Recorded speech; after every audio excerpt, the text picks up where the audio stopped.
Hai teman-teman, selamat datang di channel kami, channel yang independen yang membicarakan seputar bercocok tanam dan sekitarnya. Dan pada kesempatan kali ini, video ini membahas mengenai pupuk amopos atau yang juga disebut pupuk SS atau lukisan burung. Nah, ini pupuk apa, isinya apa, dan digunakan untuk apa? Yuk kita mulai, dan terima kasih yang telah mendukung channel ini.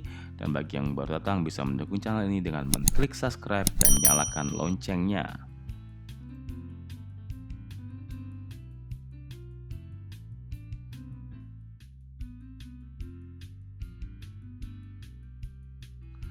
Pupuk amopos atau pupuk SS atau yang disebut juga pupuk lukisan burung merupakan pupuk majemuk yang artinya di dalam satu pupuk ini terdapat lebih dari satu unsur hara. Kalau yang satu saja kayak nitrogen aja itu urea itu namanya pupuk tunggal ya, fosfor dan kalium aja atau KCl itu juga namanya pupuk tunggal. Di dalam pupuk ini terdapat dua unsur hara makro primer. Di antaranya adalah nitrogen dan fosfor. Lalu ada unsur hara makro sekunder yaitu sulfur. Jadi bisa juga ini dibilang namanya pupuk NPS ya teman-teman. Kalau NPK kan ya nitrogen, fosfor, dan kalium. Jadi K-nya nggak ada, adanya sulfur. Di video sebelumnya saya telah membahas mengenai NPK unsur hara makro ini secara panjang lebar. Nanti teman-teman bisa cek. Di sini saya hanya sekilas saja mengingatkan bahwa salah satu fungsi dari nitrogen adalah merangsang pertumbuhan vegetatif tanaman secara keseluruhan, khususnya pertumbuhan akar, batang, dan daun. Lalu kalau kekurangan, dia pertumbuhan tanamannya berjalan dengan lambat. Kalau kelebihan, dia menghasilkan tunas muda yang kurang baik dan lemah, dan nantinya akan sulit menghasilkan buah, jadi daun semua gitu. Kalau teman-teman pernah lihat yang isinya daun doang, nah itulah kebanyakan nitrogen. Dan fosfor berfungsi untuk merangsang pertumbuhan akar, khususnya akar benih dan tanaman muda pada masa vegetatif ya teman-teman, dan nantinya akan mempercepat proses pembungaan dan pemasakan biji dan buah. Lalu ada sulfur atau belerang, dan ini juga merupakan salah satu unsur makro tapi yang sekunder ya teman-teman, jadi tetap dibutuhkan dalam skala besar, di mana berperan dalam pembentukan bintil akar, membantu pertumbuhan anakan tanaman. Dan kalau kekurangan, gejalanya tanaman akan kurus, kecil, dan berbatang pendek. Dan bila ketiganya ini digunakan secara bersamaan, unsur nitrogen dapat mempengaruhi ketersediaan dan meningkatkan penyerapan fosfor. Jadi fosfor akan lebih tersedia dan lebih banyak diserap oleh tanaman dibandingkan kalau fosfor diaplikasikan sebagai pupuk tunggal ya teman-teman. Lalu unsur S bisa meningkatkan efisiensi penyerapan unsur nitrogen ke dalam tanaman sehingga bisa diserap lebih banyak. Ketiga unsur ini merupakan komponen protein yang diserap pada awal pertumbuhan vegetatif, yaitu pertumbuhan akar, daun, dan anakan, yang kemudian ditranslokasikan dalam tanaman dan berperan dalam peningkatan hasil produksi tentunya nanti. Dari sini bisa terlihat ya teman-teman bahwa pupuk ini adalah pupuk yang digunakan pada awal pertumbuhan tanaman atau pada masa vegetatif.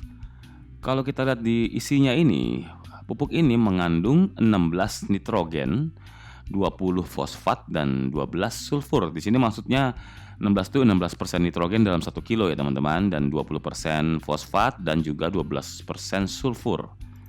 Pupuk yang berbentuk granular ini mengandung nitrogen yang dalam bentuk amonium.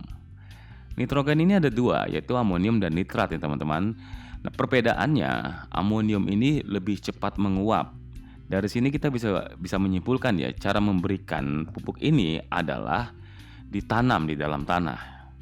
Karena kalau ditaburkan di atasnya itu akan menguap dan kurang efektif, apalagi kalau dikocor. Bukannya nggak bisa ya, bisa aja tapi kurang efektif. Pupuk ini dijual dengan ukuran 50 kilo ya teman-teman, tapi jangan khawatir. Kalau teman-teman mau coba, teman-teman juga bisa membeli dengan ukuran repack ya, banyak dijual. Seperti yang saya beli ini juga adalah ukuran repack, karena yang mau saya tanam kan dalam pot ataupun polybag dan butuhnya nggak banyak gitu ya. Dan dosis yang diberikan kepada setiap tanaman antara 20 sampai 30 gram ya teman-teman. Misalnya di sini saya taruhlah sekitar 25 graman atau 26 ya, beda tipis lah ya. Nggak usah terlalu ini pas-pas banget ya. Kalau teman-teman tidak punya timbangan, ukurannya sekitar 2 sendok makan ya teman-teman. Dan juga ditambahkan pupuk NPK 16 ya, merek apa aja sebenarnya bisa aja ya teman-teman, karena fungsinya di sini adalah mempersiapkan pupuk dasar pada tempat yang akan menjadi pindah tanam. Dan kalau mau ditambahkan kompos juga nggak apa-apa.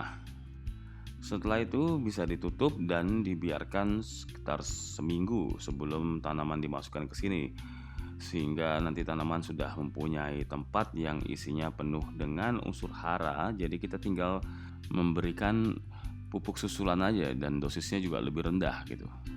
Dan alasan kenapa dibiarkan paling tidak seminggu, agar pupuknya itu berbaur dengan tanah.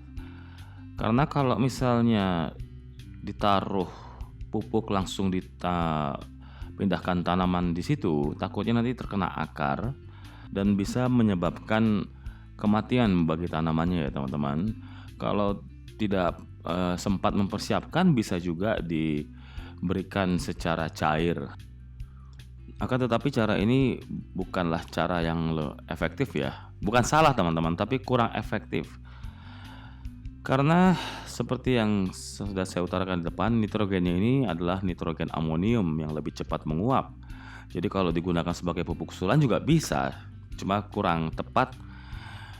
Maka lebih baik kalau hanya digunakan sebagai pupuk dasar yang dipendam di dalam tanah. Dengan begitu, pupuk akan melepaskan unsur hara secara perlahan ataupun bertahap dan berbaur ke dalam tanah, sehingga tanah sudah dipenuhi unsur hara yang dibutuhkan oleh tanaman ketika tanaman dipindahkan ke dalamnya.